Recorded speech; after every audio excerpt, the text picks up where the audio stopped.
नमस्कार साथियों, स्वागत करते हैं आईएएस वॉरियर्स में। और आज हम एईडीओ जो है बहाली के बारे में बात करेंगे कि बहुत लोग एकदम हवा बना के रखे हैं कल से कि बहुत आसान, बहुत टफ होगा, 15 लाख फॉर्म भरे जाएंगे, फलाना ढिमकाना। ये झूठ-मूठ के लोग डराते हैं। मैं सही बात कह रहा हूँ, जो सच है मैं उसकी बात करूँगा, ठीक है। तो इसमें हम लोग एलिजिबिलिटी देखेंगे, सिलेबस देखेंगे और मात्र एक एग्ज़ाम पे आपका मेरिट बनेगा।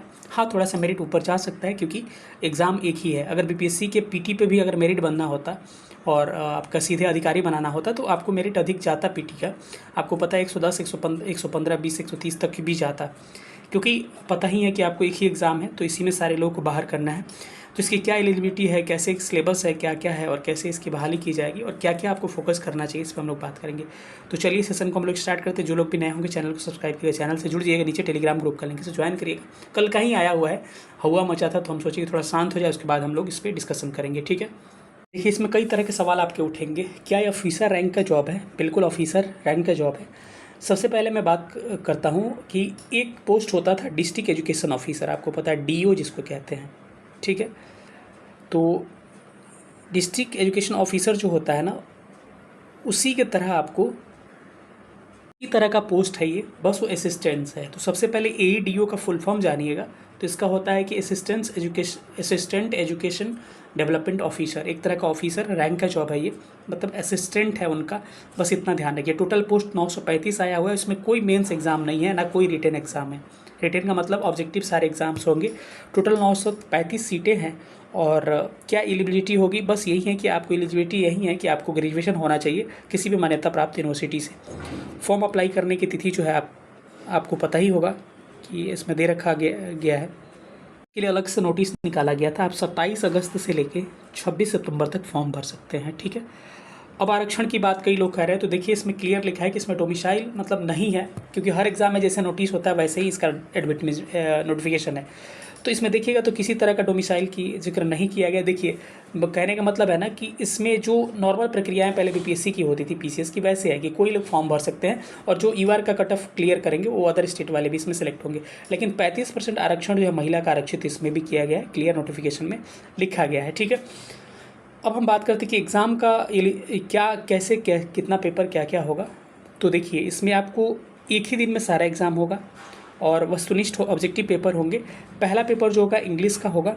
दूसरा पेपर, पहला ही पेपर में 2 पार्ट होंगे, इंग्लिश और हिंदी। इंग्लिश 30 मार्क्स का और हिंदी 70 मार्क्स का। और 30% आपको दोनों सब्जेक्ट में इंडिविजुअली लाना पड़ेगा। क्वालिफाइंग नेचर का है ये, यानी कि 30 में से 9 नंबर लाना पड़ेगा आपको और 70 में से लगभग 21 नंबर लाना पड़ेगा। जो भी क्वालिफाइंग नेचर है, ये क्वालिफाइंग नेचर का है तो इसका कोई वैल्यू ज़्यादा नहीं है, आप क्वालिफाई कर जाइएगा। ये पहला पेपर जो जनरल स्टडीज़ का है, तो सेम बीपीएससी और टीआरई के जैसे पेपर होता है या फिर हम पीसीएस का पेपर होता है वैसा ही क्वेश्चन रहेंगे और 100 क्वेश्चन रहेंगे जनरल स्टडीज़ के। 2 घंटे टाइम होगा और 100 क्वेश्चन ही रहेंगे, 100 मार्क्स के होंगे, ठीक है। अब इसका सिलेबस नीचे मेंशन किया गया है जो सामान्य अध्ययन जनरल स्टडीज़ का है। जो नॉर्मल सिलेबस आप पढ़ते हैं, साइंस हो गया, करंट अफेयर्स हो गया, हिस्ट्री बिहार का और किसका, इंडिया का, फिर ज्योग्राफी हो गया, फिर उसके बाद से आपका पॉलिटी हो गया, उसके बाद से आपका इकोनॉमिक्स का भी जिक्र किया गया है, नेशनल मूवमेंट वगैरह, यानी कि नॉर्मल जो आप बीपीएससी में पढ़ते हैं वहीं आपका सिलेबस इसमें भी होगा। दूसरा पेपर होगा जिसको जनरल एप्टीट्यूड कहते हैं, सामान्य योग्यता, जिसमें आपको 100 नंबर के भी होंगे 2 घंटे का और 100 इसमें आपको रीजनिंग और मैथ का सिलेबस मेंशन किया गया है। तो जो रीजनिंग मैथ्स का सिलेबस होता है जो नॉर्मल एग्जाम के लिए, वही सेम सारे टॉपिक को मेंशन किया गया है इसमें। जैसे नंबर सिस्टम हो गया, फुल नंबर हो गया, दशमलव हो गया, संख्याओं के बीच संबंध हो गया, मूलभूत संक्रियाएं हो गया, प्रतिशत हो गया, रेशियो प्रपोर्शंस हो गया, इंटरेस्ट हो गया, प्रॉफिट लॉस हो गया, सदृशता हो गया, समानता हो गया, स्थान कल्पना हो गया, ये सब रीजनिंग के हो जाएंगे। अभिविन्यास हो गया, समस्या समाधान हो गया, विश्लेषण हो गया, दृश्य स्मृति, विभेद, अवलोकन, संबंध, अवधारणा, ब्लड रिलेशन, वही अंकगणितीय तर्क शक्ति, शब्द शाब्दिक चित्रात्मक वर्गीकरण, अंक गणितीय श्रृंखला, मतलब सीरीज वाला जो प्रश्न पूछे जाते हैं, गैर शाब्दिक कूट लेखन, कूट व्याख्या, मतलब वही रीजनिंग और मैथ के पूरे सिलेबस आपके होंगे। और इसके बाद से आपका इसी 100 + 100 यानी 200 नंबर में से जितना मार्क्स लाइएगा, इसी का 935 लोगों का डॉक्यूमेंट वेरिफिकेशन के बाद से फाइनल मेरिट बन जाएगा, ठीक है। यही आपको प्रोसीजर है। और रही बात फॉर्म अप्लाई करने की, देखिए इसमें फॉर्म अप्लाई करेंगे मतलब एसएससी वाले भी करेंगे, रेलवे वाले भी करेंगे, बीपीएससी जो लगातार इंटरव्यू दे रहे हैं वो लोग भी करेंगे, दरोगा वाले भी करेंगे, सब लोग करेंगे। लेकिन इसमें रिजल्ट किसका होगा, ये सबसे बड़ी बात है। इसमें रिजल्ट उसी का होगा जिसका जनरल स्टडीज़ पे अच्छा खासा पकड़ हो।